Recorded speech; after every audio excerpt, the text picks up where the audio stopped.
Mas Gibran ini terlalu banyak di underestimate, malah disebut bocil apa segala macam. Tapi ya kita lihat saja. Dan dia kalau di lapangan itu masyarakat luar biasa antusiasnya untuk menyambut Mas Gibran. Jadi ya kita lihat saja. Itu biasanya mereka yang tertinggal di dalam survei itu memang mengandalkan debat untuk menaikkan harapannya menaikkan elektabilitasnya. Banyak orang bertanya ini kan, Anda sebagai anggota tim pakar TKN, seringkali Pak Prabowo menyampaikan dua kata kunci, makan siang gratis sama susu gratis. Saya mau tanya begini Pak, kata kunci itu sebenarnya gimmick politik supaya orang mudah memahami, atau memang begitulah nyatanya? Begitulah nyatanya. Orang banyak meng-underestimate Mas Gibran, percaya saya. Gitu nanti ya? Anda akan terkaget-kaget. Oh, terkejut gitu ya Pak?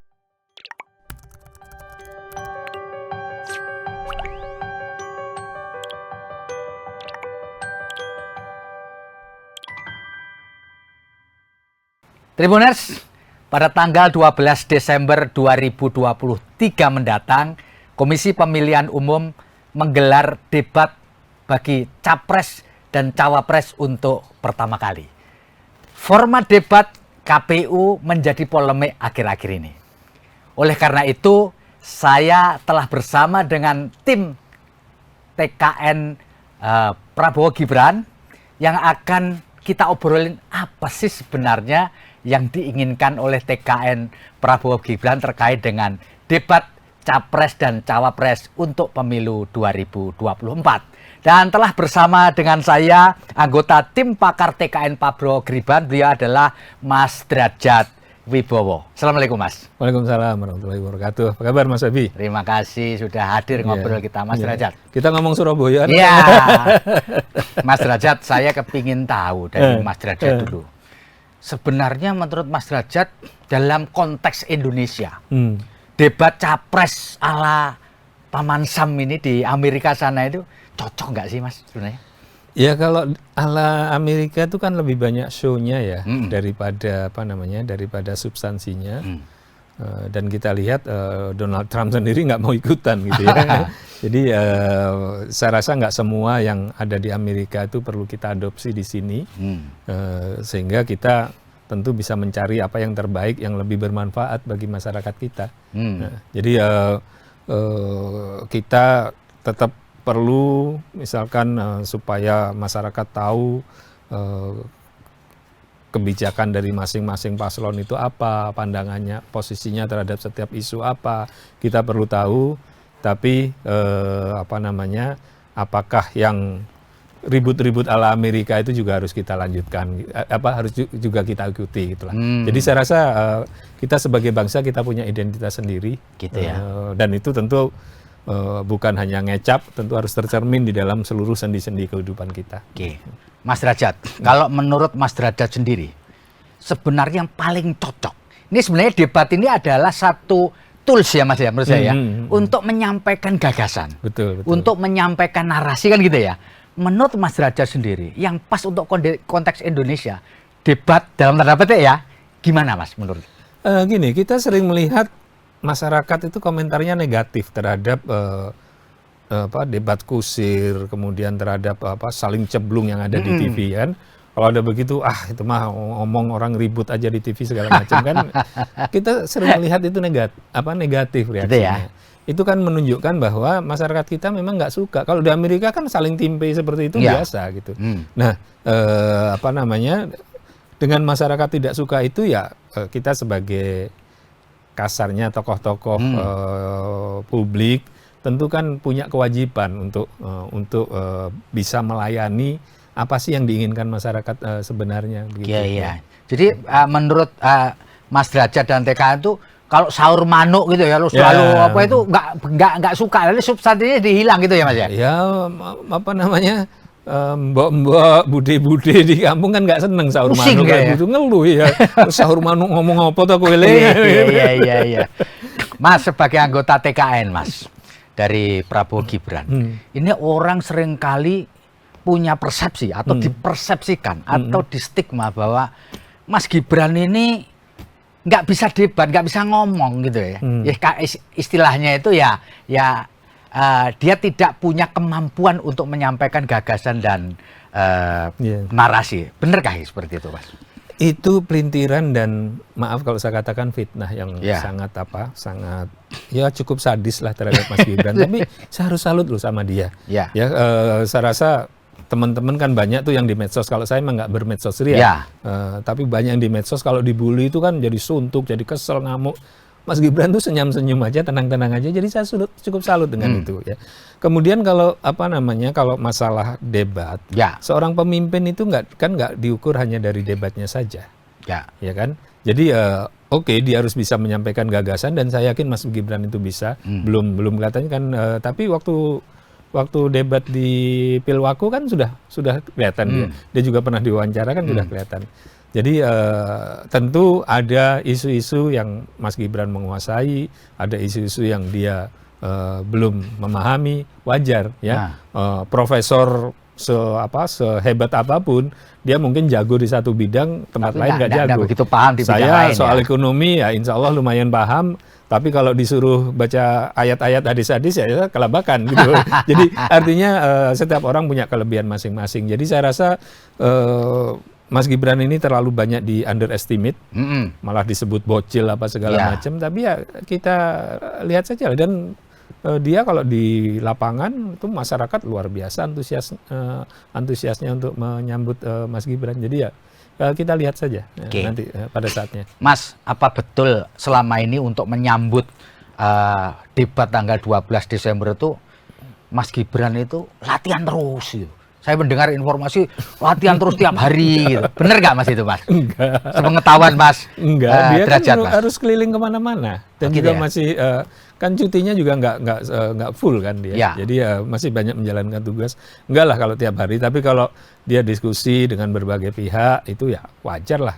Kan dia kan mungkin perlu belajar tentang apakah itu tentang tentang isu-isu yang dia merasa belum menguasai. Jadi wajar. minta feedback ya maksudnya ya? Iya, minta feedback, saya rasa wajar itu. Jadi bukan latihan di depan kaca, lalu ada mentornya, ada pelatih public speakingnya, nggak ada Mas ya?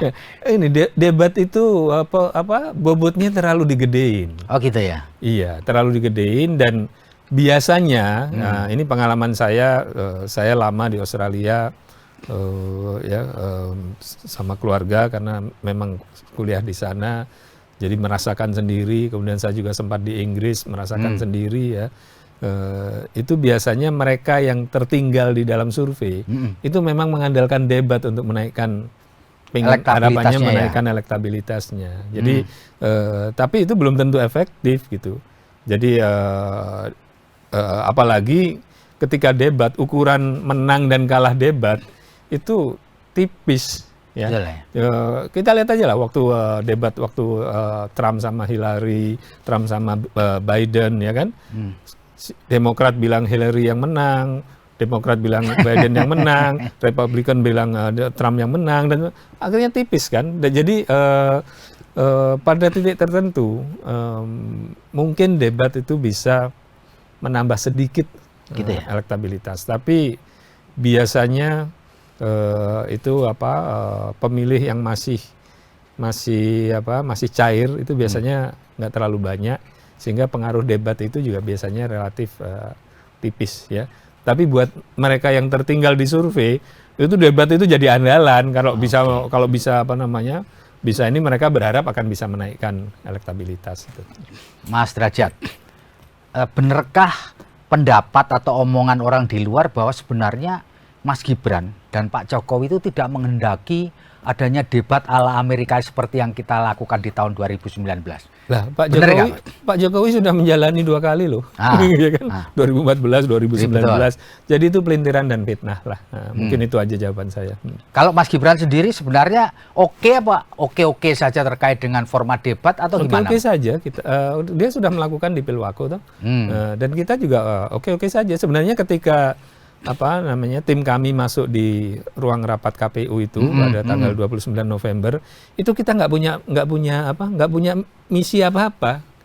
Jadi mengalir saja. Oh gitu ya. Kita nggak punya tidak punya satu pesan tertentu gitu untuk nggak ada sama sekali. Kalau bisa debat itu nggak ada gitu. Dan yang datang ke sana kan tim Dewan Pakar dari timnya Pak Prabowo kan ada itu si Prasetyo ya, Pras ya.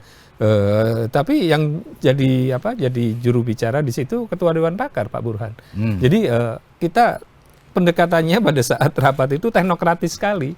Bukan pendekatan politis, teknokratis sekali. Oke, Mas Derajat bisa dijelaskan apa sih sebenarnya yang disampaikan oleh Pak Burhan pada waktu itu? Konsep apa yang ditawarkan oleh 02 ini, Pak? Oke, saya kronologi sedikit aja ya.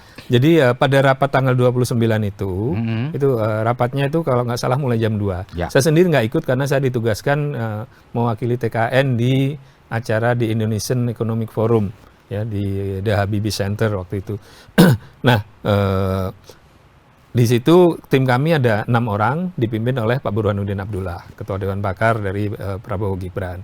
Nah, setelah dibuka oleh Ketua KPU, kemudian KPU menyampaikan paparan, lalu pasangan nomor 1 diberi kesempatan memberi masukan. Banyak masukannya, tapi salah satu yang kita catat ya di notulen kami itu adalah mereka mengatakan kira-kira bunyinya dalam setiap sesi debat itu sebaiknya pasangan capres dan cawapres hadir, porsi bicaranya diserahkan kepada KPU. Artinya capres dan cawapres hadir di situ nggak cuma berdiri saja gitu loh, ikut bicara, tapi porsinya diserahkan KPU. Nah kemudian ada usulan-usulan lain ketika giliran Pak Burhan menyampaikan pertama kami setuju debat diadakan Jakarta karena KPU mengusulkan itu Jakarta. Kami menyetujui usulan paslon 1. Jadi Pak Burhan tuh merespon saja, menyetujui usulan paslon 1. Kedua, kemudian mohon dipertimbangkan kira-kira begitulah bunyinya. Apakah debat kita ini perlu, yaitu tadi saur manuk itu loh, sanggahan gitu ya. Saur manuknya itu perlu lama. Apa enggak karena kan substansi kebijakannya ini kan banyak, apa enggak dikurangi? Ya kalau mau dihilangkan syukur-syukur gitu. Tapi itu usulan teknokratis, usulan yang ya Pak Burhan ini kan mantan gubernur BI, pernah Menko kalau nggak salah beliau ya. Pokoknya beliau itu teknokrat gitu ya. Jadi usulannya itu sifatnya teknokratis dan setelah itu selesai. 03 mengatakan kami tetap ingin formatnya seperti 2019. Oke kan, kemudian diskusi bla bla bla bla. Pada saat penutupan 01 mengulangi lagi usulannya tadi yang supaya capres-cawapres hadir itu diulangi. Artinya kan berarti ada misi toh kalau diulangi ya toh. Kami nggak mengulangi apa-apa, cuman ya sudah disampaikan tadi kira-kira. Jadi pokoknya udah disampaikan lah yang itu. 03 juga begitu ya. Jadi dengan kronologi yang saya sampaikan tadi, fakta, dan kemudian diakui juga oleh 01 bahwa mereka mengusulkan supaya hadir bersama-sama. Nah, artinya kan narasi, fitnah segala macam yang mengatakan bahwa format debat ini itu KPU diintervensi oleh Presiden Jokowi untuk menguntungkan Gibran kan udah terbukti salah. KPU kan menerima usulannya 01. Jadi nggak ada sama sekali. Jadi beberapa hari kan narasi itu kan gencar sekali. KPU diintervensi, Gibran takut debat sehingga bapaknya turun tangan, sehingga KPU mengubah. Itu dengan fakta seperti itu kan udah kelihatan. Usulannya dari 01 kok Pak Jokowi juga masih ada di ini dan KPU menerima usulan 01. Jadi dengan begitu sudah terbantahkan narasi tersebut. Nah, kemudian karena narasi tersebut terbantahkan, muncullah isu yang usulan teknokratisnya Pak Burhan tadi. 02 pengen menghilangkan debat, saling sanggah dihilangkan segala macam karena takut untuk melindungi Gibran. Ya ampun gitu loh kok. Itu kan usulan yang kasarnya bukan misi, yang usulan teknokratis pada saat itu disampaikan, diterima syukur nggak diterima syukur. Makanya di salah satu acara lain saya sampaikan beginilah, daripada kita buang waktu berdebat tentang format debat, kemudian juga akhirnya pelintiran nggak karu-karuan, ya kan, daripada terlalu banyak pelintiran dan fitnah nggak karu-karuan, kita kembali saja ke 2019. Jadi kemarin di salah satu acara itu saya sampaikan, kalau memang semua pasangan sudah siap, termasuk kami, ya sudah kita kembali ke format 2019, tolong pihak 01 buat usulan resmi ke KPU, mencabut usulannya itu. Yang itu ya. Usulannya itu kita kembali ke format 2019, selesai. Kita bisa. Buat 02 nggak ada masalah ya? Nggak ada masalah. Mas Gibran siap, Pak Prabowo sangat siap. Jadi nggak ada masalah kita. Oke. Mas Derajat, banyak orang bertanya ini kan, Anda sebagai anggota tim pakar TKN, seringkali Pak Prabowo menyampaikan 2 kata kunci, makan siang gratis sama susu gratis. Yes. Saya mau tanya begini Pak, kata kunci itu sebenarnya gimmick politik supaya orang mudah memahami, atau memang begitulah nyatanya? Begitulah nyatanya. Jangan lupa Pak Prabowo itu tentara. Tentara itu sering yang ditanya itu makannya dulu. Logistik. Pasukan itu logistiknya harus cukup. Dan Pak Prabowo concern terhadap anak-anak kita makannya nggak cukup. Ya kan? Ya, stunting dan sebagainya. Jadi itu memang sudah ada di top of mind dia sejak lama, dan itu betul-betul ide dia. Anak-anak kita itu harus kita openi, bukan hanya pas sudah gede, dari kandungan ibunya harus kita openi. Jadi ibu-ibu hamil itu diberi subsidi juga, diberi bantuan susu, diberi bantuan macam-macam ya, supaya anak-anak itu dari kandungan itu gizinya sudah tercukupi.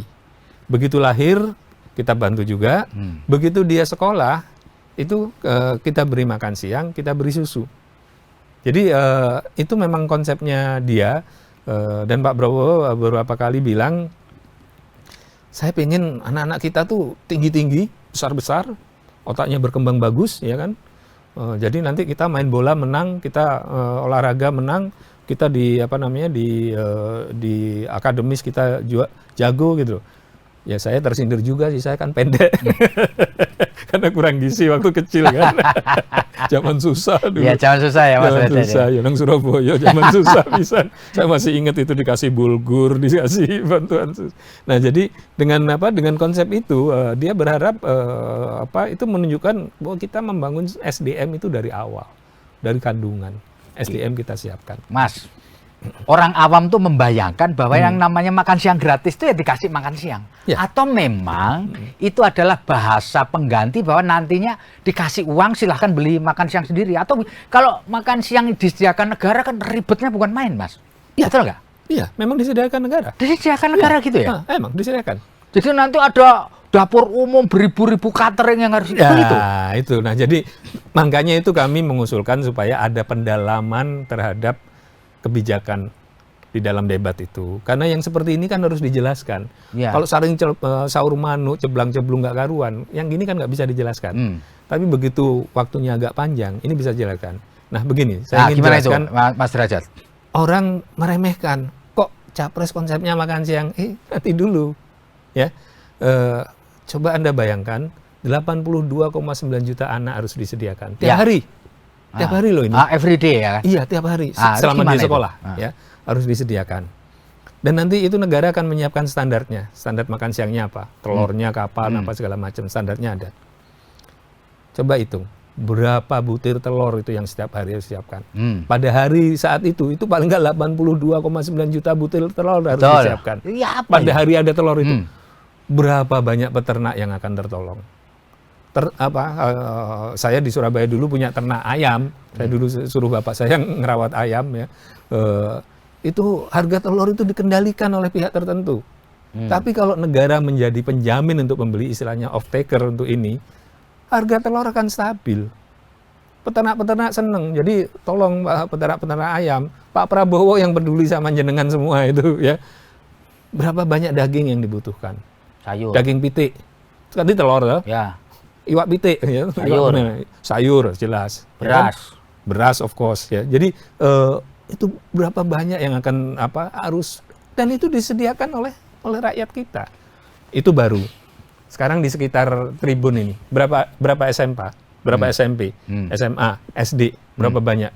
Ada puluhan kan? Ya. Kan nggak mungkin makanannya disediakan dari kantor presiden, ya. Kan makanannya harus disediakan oleh ibu-ibu sekitar sini atau oleh kantin dari sekolahnya itu. Berapa banyak ibu-ibu catering yang akan tertolong, warung-warung yang akan tertolong, berapa banyak. Ini menggerakkan ekonomi rakyat. Jadi itu memang konsepnya memang real kayak gitu. Saya tuh bayangin nggak begitu, Mas Derajat. Konsepnya Saya real. bayangin Dapur umum tentara kayak gitu. Saya bayangin gini, Mas Derajat, bahwa itu adalah bahasa sederhana yang nanti diwujudkan dalam bentuk uang. Enggak. Karena itu kan sangat tidak praktis, Bang. Betul nggak? Ya, artinya apa? Secara teknikal susah itu. Karena melibatkan sesuatu dan everyday loh itu. Iya, di India udah dijalankan kan? kok. Banyak negara Everyday. udah dijalankan. Nah, kalau everyday pasti, waduh, saya nggak bisa bayangin. Tapi ternyata itu betul kayak iya, gitu konsepnya. memang betul kayak begitu. Karena di negara lain udah dijalankan. India udah jalankan. Oh gitu ya? World Food Program itu sangat mendorong makan siang gratis bagi anak sekolah. Itu program Jadi yang di itu internasional. termasuk susunya tiap hari itu harus diantar secara fisik nilai susu gitu lah. Iya, disediakan susu, dikasih Gila susu. juga ya? Iya. Nah, makanya ini kan program raksasa. Ya, program raksasa gitu.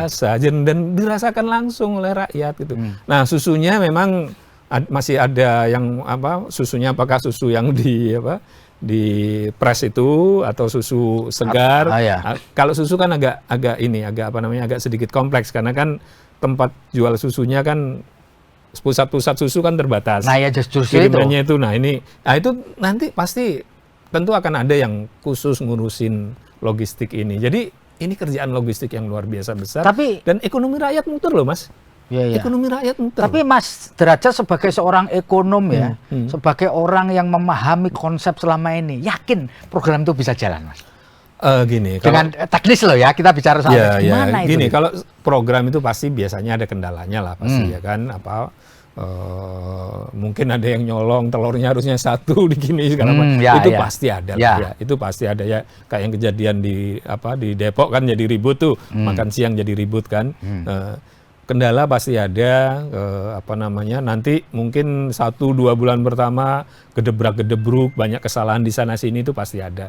Tapi intinya adalah negara itu dalam visinya Pak Prabowo dan Mas Gibran itu punya kewajiban untuk ngopain anak-anak kita, anak-anak sekolah kita dikasih makan. Jadi mereka nanti nggak perlu banyak ribet lagi, tinggal makan. Jangan lupa ini langsung mengurangi kemiskinan loh.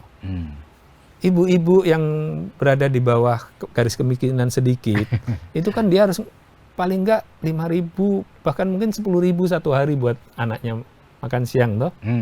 Nah, kalau ini sudah disediakan kan otomatis dia naik di atas garis kemiskinan. Jadi ini secara teknis langsung mengurangi garis kemiskinan. Jadi program makan siang dan susu gratis ini itu program terobosan yang sangat membumi, pokoknya langsung dirasakan dan langsung berputar itu duitnya di ekonomi rakyat. Dan itu hitungan kami sementara ini 400 triliunan lebih. 400 triliun per tahun? Per tahun. Ya. Hitungan sementara ini. Ya, mungkin bisa bertambah, tapi artinya duit 400 triliun itu nanti berputar di rakyat. Tapi itu nanti tidak akan mengurangi porsi kita untuk infrastruktur, untuk investasi, untuk pendidikan dan seterusnya. Gimana itu, Mas? Enggak. Nah, itu penjelasannya gimana? Yang sederhana aja. Penjelasannya kami sekarang di timnya Pak Prabowo Mas Gibran itu dikasih beban untuk menyisir sumber-sumber penerimaan baru. Oh gitu. Nah, jadi saya termasuk yang ikut menyisir itu. Kita temukan di sini ini bisa menghasilkan sekian, di sini bisa menghasilkan sekian. Nah itu kita sisir satu persatu ya. Dan menyisir ini nggak teori aja karena saya juga pernah menjalankan. Gitu ya. Jadi ada beberapa sumber pajak yang selama ini nggak terambil ya. Itu bisa kita ambil tanpa bikin rakyat merasa terbebani. Ada, karena ada yang sudah ingkrah, ada sudah diputus negara, dia harus bayar, dia nggak bayar, nah itu bisa kita ambil. Ya, kemudian ada beberapa produk-produk yang berputar secara ilegal, dan itu sudah kita ketahui muternya di mana, inunya di mana, pajaknya nggak dibayar, putarannya secara ilegal, nah itu kan. Ya kalau orang ilegal kan mau nggak mau harus kita bikin legal dong, harus bayar dong. Jadi kalau itu kita kejar kan rakyat nggak terbebani gitu loh. Jadi intinya memang untuk penerimaan ini itu memang ada PR yang harus kita jalankan. Makanya di Prabowo Gibran kita menyiapkan ada badan sendiri Badan Penerimaan Negara untuk menghandle ngurusi masalah ini. new revenue stream itu ya? Ya, cuman kan BPN itu kan nggak begitu Pak Prabowo terpilih, dilantik, langsung jadi jalan kan nggak.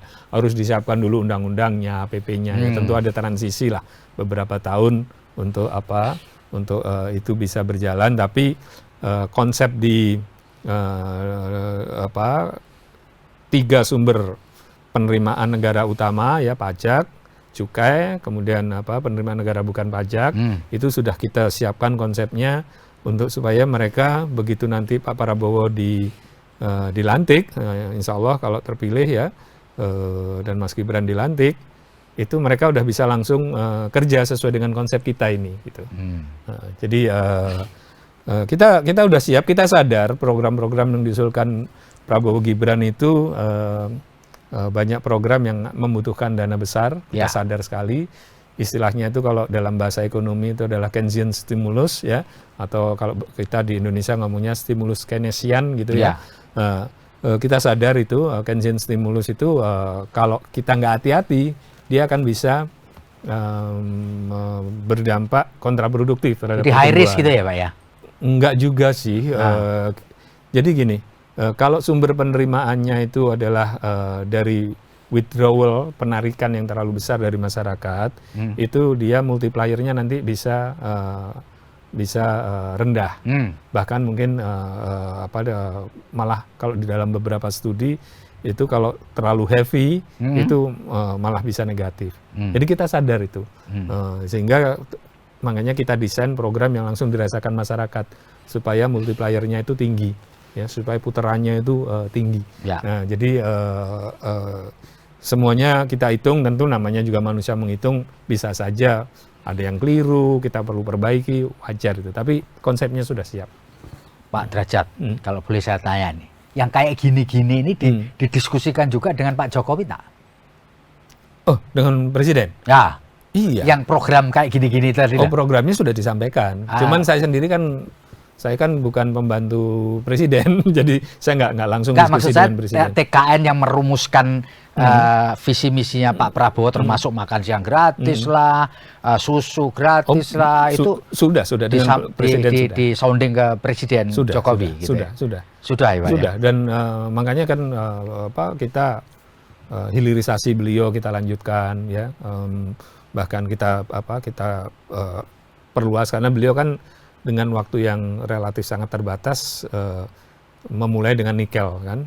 Kemudian kalau zaman Pak SBY kan dimulai bauksit. Ya. Nah, bauksit sekarang beliau baru mulai lagi. Nah, kita sudah punya roadmap sebenarnya untuk hilirisasi. Jadi mungkin sedikit nyentuh hilirisasi ya. Hilirisasi itu amanat undang-undang. Undang-undang Minerba. Ya, betul. Saya ikut di dalam penyusunan undang-undang itu. Waktu itu saya masih di DPR. Dan saya merasakan tekanan yang luar biasa dari berbagai kalangan. Terutama mereka yang pro kepada pihak asing, pro kepada perusahaan-perusahaan tambang besar asing. Mereka maunya, ya Indonesia ambil sajalah barang mentahnya, kami yang bikin nilai tambahnya gitu lah. Kira-kira begitu. Mereka maunya begitu. Undang-undang Minerba akhirnya berhasil kita gulkan. Tentu harus ada peraturan turunannya kan, harus ada PP segala macam. Prosesnya masih panjang. Jadi sampai 2012 itu kan kalau nggak salah 2009 Undang-Undang Minerba. 3 tahun itu kita masih berkutat untuk menyiapkan peraturan turunan. Tapi waktu itu Presiden SBY fokusnya ke mana, bauksit. Bauksit ya. Nah, saya tahu betul karena kan Menko-nya Ketua Umum PAN waktu itu Pak Hatta Rajasa kan, Bang Hatta Ketua Umumnya. Jadi kita fokus di bauksit, tapi ya namanya hilirisasi memang prosesnya selalu panjang dan selalu banyak kerikil. Terjal gitu ya Pak ya. Terjal. Nah, kemudian Pak Jokowi terpilih, bauksit agak tertunda-tunda sedikit. Pak Jokowi melihat kita mulai dari nikel, jadi dimulailah nikel. Jadi ini bukan proses yang putus di tengah jalan gitu atau tiba-tiba muncul, enggak. Ini proses yang runut, keberlanjutan dari kebijakan negara, bukan kebijakan presiden tertentu, negara ini ya. Nah, kemudian ya Pak Prabowo, apalagi dengan Mas Gibran sebagai wakilnya, kita komit melanjutkan apa yang sudah dilakukan Pak Jokowi. Beliau sudah mulai dengan nikel, sekarang beliau masuk di bauksit. Nah, BKPM itu sudah mempunyai roadmap hilirisasi.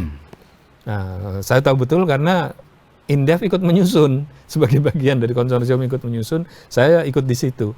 Jadi kita tahu roadmap-nya itu, roadmap ini yang kita jalankan. Memang biayanya besar, gitu 540 atau pokoknya 500 miliar dolar lebih. Ya, tapi kan ini nggak akan kita jalankan dalam satu waktu. Ini kan roadmap untuk jangka panjang. Ya. Mas, ini ada banyak informasi berseliweran yang menyebutkan nanti untuk menjalankan program-program Pak Prabowo yang membutuhkan dana besar ini, modelnya kayak MBZ di Muhammad bin Salman yang MBS yang ada di Arab Saudi. Orang-orang kaya dikumpulin, pengusaha dikumpulin, lalu kostor sekian. Kalau enggak masuk penjara, bener nggak gitu? Enggak lah, enggak. Dan enggak pakai kita kan bukan kerajaan, presiden kan bukan raja, jadi enggak bisa seperti itu. Nggak bisa tapi kalau perusahaan-perusahaan dikumpulkan, emang itu yang harus dilakukan. Kayak IKN nih, ya. IKN itu yang mungkin masyarakat nggak banyak tahu, itu sudah ada realisasi groundbreaking investment 35 triliun. Totalnya sebenarnya 55 karena satu kelompok itu ada 10 perusahaan, itu rencananya 40, dia bagi 2, 20-20. Ya. 35 triliun dan itu yang 20 triliun itu dari 10 perusahaan besar Indonesia. Kalau boleh saya sebutkan, tapi kalau nggak boleh sebutkan. Boleh. Ya, jadi ada Agung Sedayu Group di situ. Ada Salim, ada Sinarmas, ada Adaro, bahkan sampai Alfamart, terus ada beberapa lagi 10 ya. Kemudian PSSI itu juga akan rencana membangun pusat pelatihan, saya lupa, kalau nggak salah 300 atau 400 miliar saya lupa, 200 angkanya saya lupa PSSI. Kemudian tentu BUMN, kemudian juga ada lagi yang akan membangun gedung-gedung, tentu gedung-gedung negara segala macam. Jadi sudah ya memang sudah pakemnya kita harus kerjasama dengan swasta, nggak mungkin negara jalanin sendiri. Tapi negara yang memberikan guidelines, negara yang jadi lokomotif ya, itu biasa. Jadi programnya Pak Prabowo, Mas Gibran ini nanti negara masuk duluan, setelah itu swasta. Ya kayak makan siang tadi, kan nggak mungkin negara sendirian. Ya. Kan harus perlu peternak, perlu apa segala macam itu. Ya, ini kan memang raksasa ya Pak ya, jadi nggak bisa sulapan lah kira-kira gitu sulapan. Ya. Dan nggak mungkin nanti langsung plek jadi.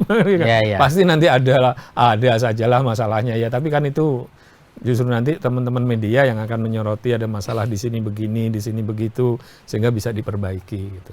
Oke. Pak Derajat. Apa yang sudah banyak orang mengira, boleh salah kan namanya orang negara demokrasi. Sebenarnya Prabowo Gibran ini ketua kampanyenya itu bukan orang lain tapi Pak Jokowi. Ya kan? Jadi ketua tim TKN-nya Prabowo Gibran ini bukan Pak Roslan tapi Pak Jokowi. Gimana pendapatnya? Ya Pak Jokowi kan kepala negara, presiden. Jadi ya dia ketua dari segalanya lah. Oh gitu ya. Beliau presiden kok ya, ketua dari negara kita lah. Jadi mungkin itu aja jawabannya. Pak, untuk debat yang pertama ya, ini kan pasti biasanya yang pertama itu sentuhannya pasti beda gitu ya. Apa yang kalau boleh dibocorin sedikit itu, apa yang ingin menjadi fokus dari Pak Prabowo Gibran di debat tanggal 12 Desember ini, Pak? Iya, debat pertama itu kan debat capres ya. Dan topiknya itu kan memang topik yang Pak Prabowo sangat menguasai. Gitu ya. Jadi kami lebih banyak membantu update saja. Karena Pak Prabowo kan dengan kesibukannya masih sebagai Menhan, kampanye segala macam, mungkin ada beberapa hal yang beliau terlewat, kami update. Gitu ya. Tapi kalau frame of mind-nya, kemudian apa namanya, sudah oke ya. Pandangan strategisnya itu beliau sudah punya. Misalkan untuk pertahanan kita, beliau sudah khatam lah ya. Khatam itu kan. Kemudian politik luar negeri juga banyak terlibat ya. Jadi saya rasa dari dari sisi substansinya sendiri untuk debat pertama itu beliau sudah sangat menguasai. Jadi kami lebih banyak membantu. Hanya kecil-kecil aja ya Pak ya? Jadi untuk debat pertama sih relatif lebih bukan ringan ya, pokoknya ya lebih oke lah, beban kita nggak terlalu enjoy berat. lah, tepatnya lah, nyantai gitu ya. Debat kedua kan kalau nggak salah tentang ekonomi ya, tentang APBN apa segala macam. Itu saya lupa debatnya kan dia Cawapres yang kedua itu. Ya betul. Mungkin nanti kita akan menekankan memberikan kisi-kisi yang krusial kepada Mas Gibran. Ini poin-poin pentingnya, ini yang perlu disampaikan, ini yang perlu ditekankan. Saya rasa seperti itu. Itu ya yang ini. Ya, jadi kita dan orang banyak meng-underestimate Mas Gibran. Percaya saya. Gitu nanti ya? Anda akan terkaget-kaget. Oh, terkejut gitu ya. Bakal ada kejutan lah kira-kira gitu ya. Iyalah. Jadi intinya tidak seperti yang selama ini digosipkan lah. Mas Gibran takut debat lah, enggak. Tapi gini, kalau soal ngomong ya, kalau kayak kita ini kan sudah terbiasa ngomong, jadi ngomongnya ada orang yang ngomongnya dia harus pelan-pelan ya. Masih ingat Pak Murdiono Almarhum? Ya, betul. Nah, beliau kalau sehari-hari ngomong biasa. Tapi begitu di publik, beliau ngomongnya tuh saya mendapat, gitu. Jadi ada orang yang memang begitu ya, saya rasa style. Tapi Pak Harmoko ngomongnya seperti kita kan. Jadi masih saya rasa memang itu hanya style aja. Oke, Pak Derajat, Pak Prabowo ini kan sudah latihan debat ini kan 2 kali nih Pak. Betul nggak? 3 kali dong. 3 kali kan? Kan Mega Pro dulu. Betul, 3 kali. Apakah ini membawa nilai tersendiri Pak? Membawa dampak sendiri karena udah 3 kali latihan ini? Gimana menurut Pak? Iya, beliau sudah hafal ya kira-kira isunya. Oh, sudah hafal ya? Isunya sudah hafal dari A sampai Z. Ipolek, Sosbud, Hankam sudah lengkap. Beliau udah pernah kan sebagai wakil pernah, sebagai capres pernah ya. Jadi saya rasa beliau memang dari semua calon itu beliau yang paling siap gitu loh. Ya kan, Mas Anies kan belum pernah debat capres. Ya. Mas Ganjar juga belum pernah debat capres. Dia debat gubernur aja. Iya, debat gubernur kan isunya beda. Kalau debat gubernur kan nggak ditanya tentang pertahanan keamanan nasional, nggak ditanya tentang intelijen, ya kan, nggak ditanya tentang politik luar negeri, ya kan. Ekonomi juga nggak ditanya tentang APBN, APBD gitu. Jadi dari semua tiga calon ini, 3 paslon ini, Pak Prabowo yang paling siap. Oke. Pak Derajat, apa dalam TKN ini juga merekomendasikan supaya Pak Prabowo sama Pak Gibran nonton debat yang lalu-lalu 2014, 2019, seperti misalkan ketika Pak Prabowo dijebak dalam tanda petik oleh Pak Jokowi dengan pertanyaan TPPID gitu kan, tim pengendalian inflasi daerah, Pak Prabowo nggak bisa jawab gitu kan. Apa perlu ditonton lagi tuh Pak itu Pak? Saya rasa enggak. Ya. Waktunya enggak cukup. Enggak cukup. Tapi gini loh, kita setiap orang itu mempunyai set of knowledge sendiri gitu ya.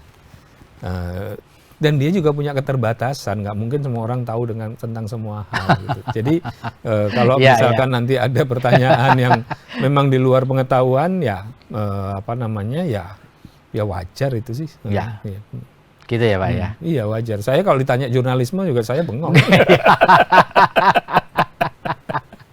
Mas Derajat, sebagai akhir atau pamungkas dari ngobrol kita, barangkali Mas Derajat ingin menyampaikan closing statement sebagai tim pakar TKN Prabowo Gibran, terutama terkait dengan persiapan debat dalam 5 sesi, meskipun 3 kali capres, 2 kali cawapres. Silakan Mas Derajat.